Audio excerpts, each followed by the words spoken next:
Video ini hanya untuk mereka yang punya logika. Bagi yang tidak punya logika, skip aja. Partai Solidaritas Indonesia memang bandel banget. Mereka kembali mempermalukan Anies Baswedan. Mereka menjadi satu-satunya fraksi yang menolak laporan pertanggungjawaban pelaksanaan APBD 2021 oleh Pemprov DKI Jakarta yang disampaikan dalam rapat paripurna DPRD DKI.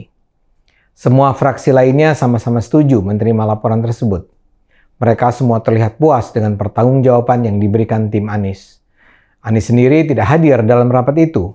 Padahal ini adalah kesempatan terakhir DPRD dan Pemprov DKI bertemu sebelum Anies harus turun bulan depan. Tapi ini memang perilaku khas Anies. Ketika acara yang dianggap berisiko mempermalukan dirinya, dia tidak berani hadir. Yang datang adalah Wakil Gubernur Ahmad Riza Patria. Seusai laporan dibacakan, pimpinan sidang meminta persetujuan para anggota DPRD DKI untuk menerima laporan tersebut. Setuju, kata peserta rapat lainnya, kompak. Ketika itulah anggota DPRD dari fraksi PSI, Antoni Winza bersuara. Fraksi PSI tidak setuju, ujarnya. Dia bahkan menyatakan PSI menolak dengan tegas laporan pertanggungjawaban dari Pemprov DKI tersebut. Antoni kemudian minta agar ada voting untuk menentukan persetujuan. Sejumlah anggota dewan lain langsung bereaksi dan mendebat usulan Antoni. Dan seperti bisa diduga, permintaan Antoni akhirnya ditolak pimpinan rapat. Sadar tak ada guna yang bertahan, PSI pun mengalah. Tapi mereka meminta agar keberatan mereka dicantumkan dalam catatan rapat. Ahmad Riza Patria pun menyatakan siap menindaklanjuti saran, komentar, catatan, dan rekomendasi DPRD DKI. Ya, pernyataan Riza Patria ini memang terkesan sekedar basa-basi. Rezim Anies sudah akan mundur pada Oktober 16. Jadi sudah tidak adalah kesempatan untuk menindaklanjuti apa yang disampaikan DPRD. Bagaimanapun memang nampaknya kesan basa-basi itu bisa disematkan pada keseluruhan acara ini.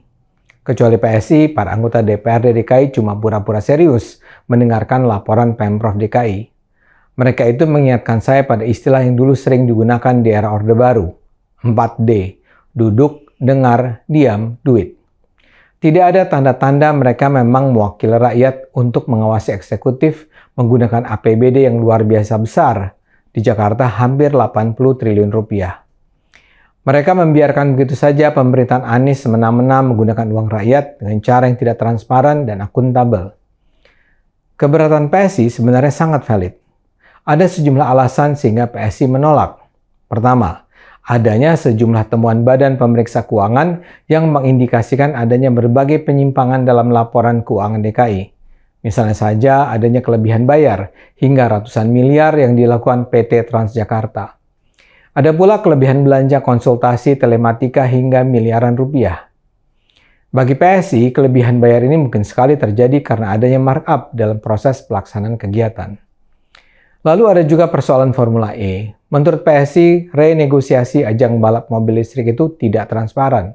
DPRD tidak pernah dilibatkan dan tiba-tiba saja ada hasil pemeriksaan BPK yang menunjukkan bahwa PT Jakpro masih harus bayar kurang lebih 90 miliar rupiah kepada Formula E. Selain itu juga ada masalah realisasi infrastruktur air. Buat PSI, air adalah salah satu kebutuhan vital dalam hidup rakyat Jakarta. Namun tahun lalu Pemprov DKI hanya merealisasikan dana 39 miliar rupiah dari target 88 miliar rupiah untuk mengembangkan infrastruktur air. Antoni bahkan menunjukkan bagaimana dana pengembangan infrastruktur air itu jauh lebih kecil daripada dana operasional pimpinan daerah. Antoni juga mempersoalkan program rumah DP 0 rupiah yang nol besar. Begitu juga LRT yang menurut istilahnya tidak sejengkal pun bertambah. Atau pembangunan pembangkit listrik tenaga sampah alias ITF yang gagal dibangun pemerintahan DKI. Kita harus heran bahwa itu semua diterima begitu saja oleh DPRD. Hanya PSI yang mengatakan dengan begitu banyaknya cacat kinerja tidak perlulah DPRD menerima begitu saja laporan Pemprov itu. PSI sejak awal kiprahnya di DPRD memang kelihatan sebagai fraksi paling cerewet. Para pendukung Anies berusaha menspin fakta sehingga seolah sikap kritis itu datang dari kebencian PSI terhadap Anies secara personal. Ada lagi yang menganggap PSI adalah kumpulan orang-orang yang membenci Anies karena belum bisa move on dari kekalahan idola PSI Ahok pada Pilgub 2017. Atau bahkan ada lagi yang menganggap PSI adalah partai Kristen yang membenci Anies karena alasan agama. Tapi kalau sekarang kita lihat apa yang terjadi, jelas PSI bukanlah partai yang sekedar mencari-cari kesalahan. Persoalan terbesarnya adalah justru pada partai-partai lain yang nampak seperti kerbau yang dicucuk hidungnya oleh Anies. Apa yang menjadi landasan kritik PSI terhadap laporan pelaksanaan APBD tersebut seharusnya juga dibicarakan serius oleh fraksi-fraksi lain. Kalau kelakuan DPRD begini, sama sekali tidak ada check and balance. Pemprov bisa begitu saja menghambur-hamburkan uang rakyat, sementara DPRD diam saja. Dan mereka diam karena jangan-jangan memperoleh aliran dana tersebut. Dugaan terhadap penyalahgunaan uang rakyat oleh Anies sudah sangat sering terdengar. Anies sendiri baru saja diperiksa KPK selama 11 jam terkait penyelidikan dugaan korupsi dalam gelaran Formula E. Tapi seusai pemeriksaan, Anies muncul dengan percaya diri di hadapan wartawan. Dia bilang dia senang bisa membantu KPK menjalankan tugas. Dia bahkan menyatakan bahwa keterangan yang ia berikan mampu membuat kasus semakin terang benderang. Apa yang dia maksud dengan membuat kasus semakin terang benderang? Tidak jelas. Apakah penjelasan Anies membuka kasus korupsi Formula E terang benderang? Tidak jelas. Kenapa ia harus diperiksa sampai selama 11 jam? Tidak jelas. Yang jelas, begitu dia selesai memberi keterangan pers, ia diamankan oleh tim gerombolan pendukungnya. Dia dilindungi dari serbuan wartawan yang bertanya-tanya tentang pengalaman Anies selama 11 jam di ruangan KPK. Tapi di luar itu, terus terang, saya tidak yakin bahwa Anies akan terjerat hukum dalam kasus Formula E. Selama ini kekacauan anggaran yang dikelola Pemprov begitu nyata terlihat.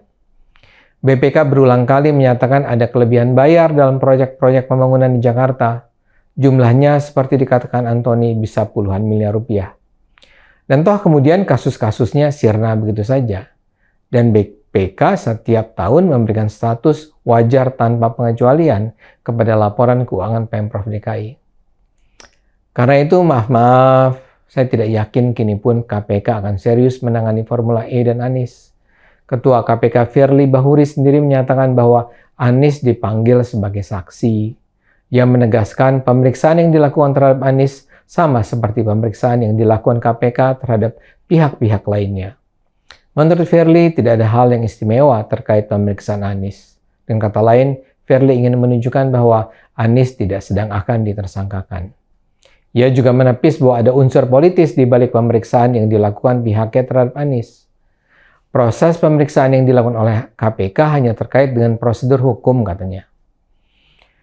Jadi memang ada kesan kuat Anies tidak bisa disentuh, untouchable. Pertanyaannya, kalau gitu, apakah yang dilakukan PSI sia-sia? Sama sekali tidak. Indonesia butuh orang-orang berintegritas, jujur, berani. Dan itulah yang ditunjukkan PSI. Apa yang mereka lakukan memang nampak seperti orang yang bersiul di tengah gurun, seolah tak ada yang mendengarkan. Tapi barangkali memang bukan itu yang penting. Yang penting mereka berjuang untuk menegakkan kebenaran.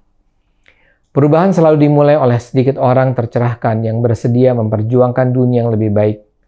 Dan percayalah, itu akan terus bergaung, meluas, dan mengubah dunia. Ayo terus gunakan akal sehat. Karena hanya kalau kita terus gunakan akal sehat, negara ini akan selamat.